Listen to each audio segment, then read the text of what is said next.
So in this video, we're going to be talking about circular motion, and specifically, we're going to be looking at centripetal acceleration and centripetal force.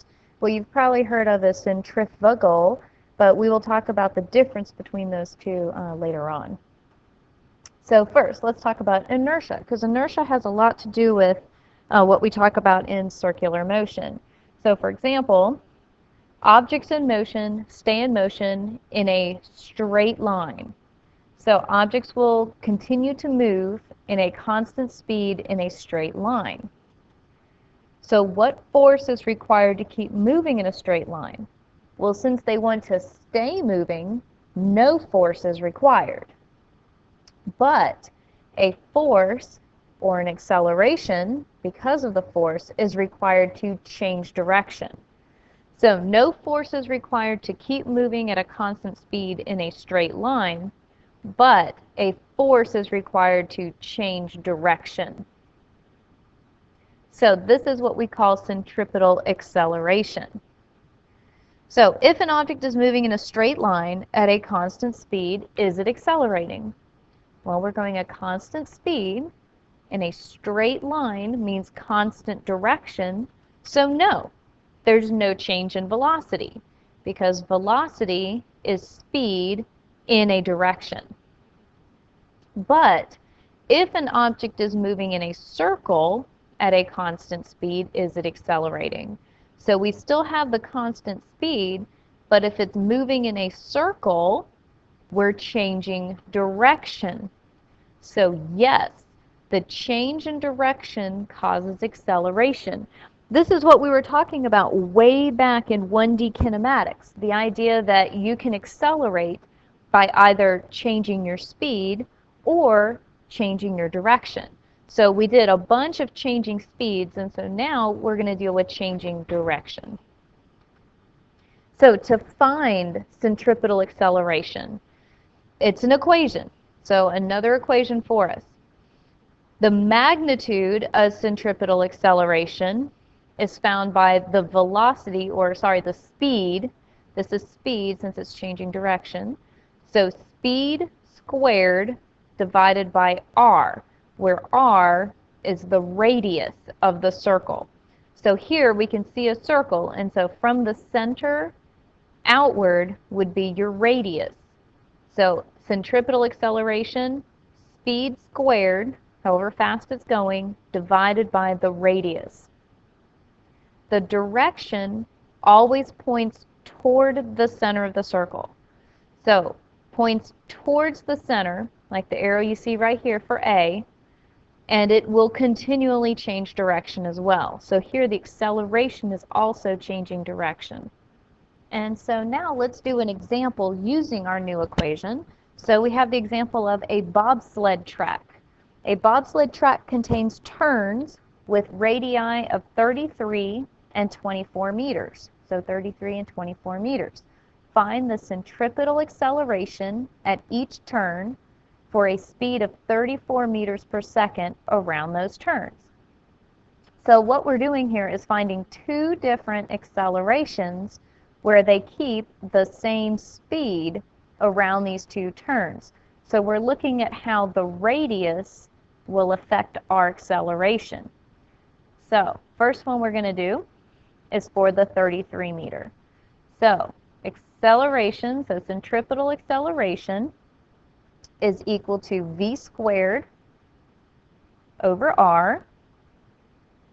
And so our v is 34, so 34 meters per second squared over our radius, which is 33 meters, and we get an acceleration of 35.0 meters per second squared.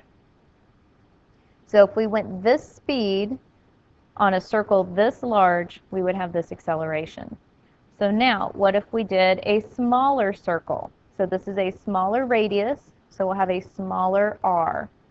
So AC equals v squared again, so same speed, 34 squared, over 24.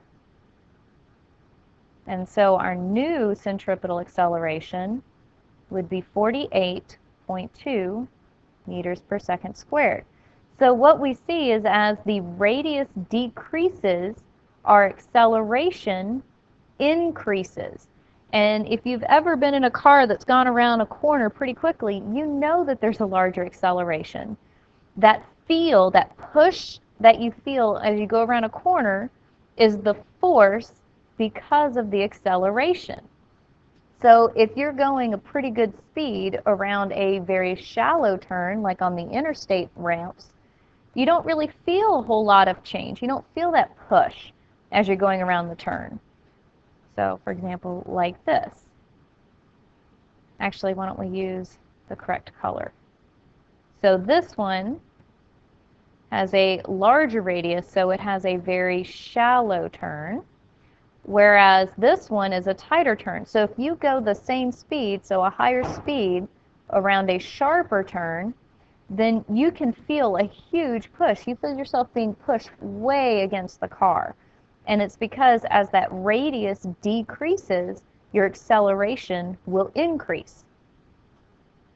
So now let's talk about the difference between centripetal and centrifugal. So centripetal acceleration or force, the word centripetal means center seeking, which means the direction is towards the center or it's a push in. This is the real force.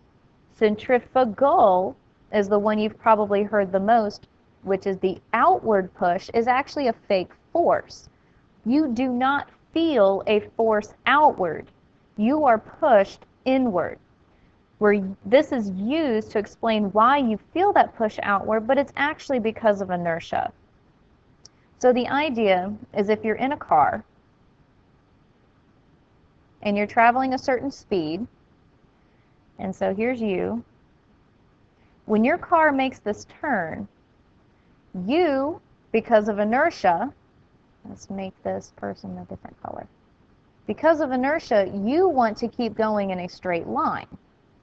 But since the car turns, you are being pushed into the circle by the car. You are going forward because of inertia, and the car is pushing you in because of the force. So centripetal is real, centrifugal is fake. Another example would be a washer and dryer. So whenever you have the clothes in the washer and it's on the spin cycle, the reason why the drum has all of those holes in it is to allow water out, right? Well, it's because you've got all your clothes in here, and whenever it starts spinning really fast, the clothes are trying to go in a straight line, but the drum pushes them back in, keeps them against the wall. The water, though, is able to escape out of these holes because the water is small enough to be able to escape. So the water continues in the straight line motion, and the clothes are pushed inward by that drum. So again, you want to go outward because of inertia, not because of a force. The force pushes you in. If you were in this car and that door swung open, you would fly out because the door would no longer be applying the force to keep you in the car. So centripetal force works by the same rules as any force. F equals ma. Since F equals ma, there must be a force associated with circular motion.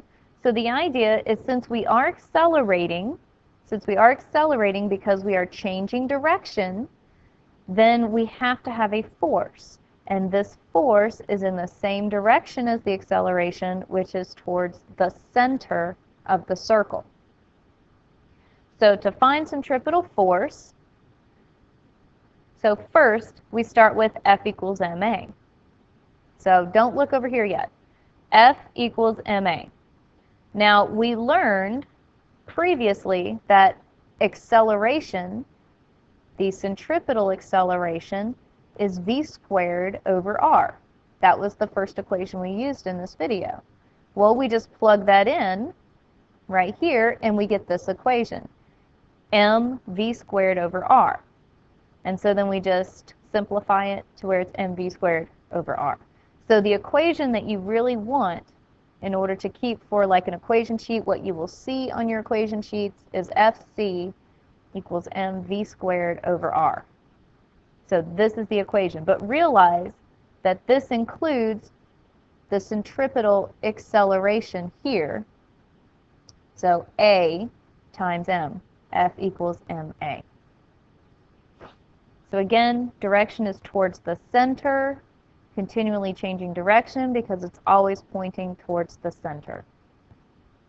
So another example, this is a plug and chug style, of course, right? Because each number has a unit. If every single number given has a unit, this is plug and chug. So we're just going to use the equation. Fc equals mv squared over r. Our m is our mass. Mass is measured in kilograms. V is our speed. Speed is meters per second. So 19 squared divided by our radius, which is the rope here in this case. Our model airplane is making a circle like this. So the rope is supplying the tension, which is that centripetal force. So the rope is 2 meters long.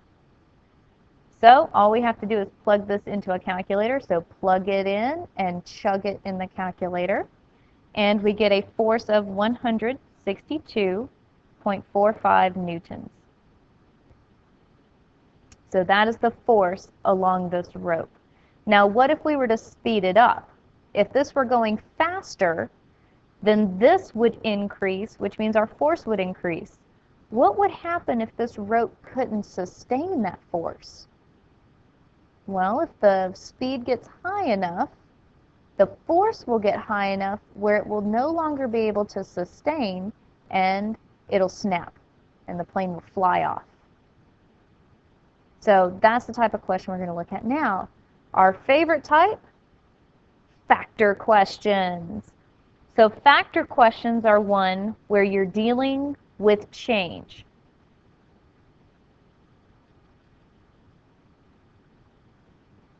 And so the numbers you're given have no units. So here, if it all has units, so all units, it's plug and chug. If you have numbers with no units and it talks about a change, then you're dealing with a factor question. So that's the type where you cancel everything out that doesn't change. So Fc equals mv squared over r.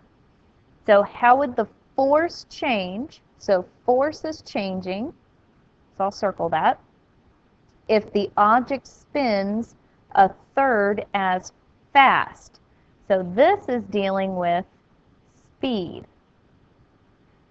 So that tells me that the force will change if the speed changes. So this is going away and this is going away. We don't care about those. So Fc, the change in this force, is equal to the change in the speed squared. So 1/3 squared will give us 1/9. So if it's going a third as fast, then you'll get 1/9 of the force. This is why if it's raining or if it's icy, you always slow down. Because if you slow down, your tires do not have to apply as much force around turns, and you're likely to actually be able to keep on the road as you make that turn. All right, so the next one says, what if it lost a third of the mass? So we're looking at the change in force. So I'll start it here. mv squared over r. So change in force if we lose a third of the mass. So this is changing. We don't care about this or this. So centripetal force will change by the same change in the mass. The mass changes by a third, So the centripetal force will be a third.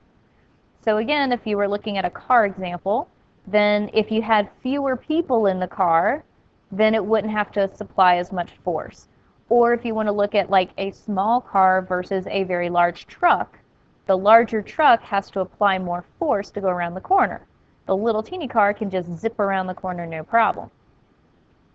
And then the last one is if we shrink the circle. So we're changing the radius. Let's do green. So FC equals mv squared over r. And so here we're changing to a third of the size. So we're changing the circle itself, which is the radius. And how will the force change? So we don't care about these two. And we're left with FC equals over r. Now because everything is crossed out in the top, we have to put in our placeholder of 1. So the force will change by 1 over the change in the radius.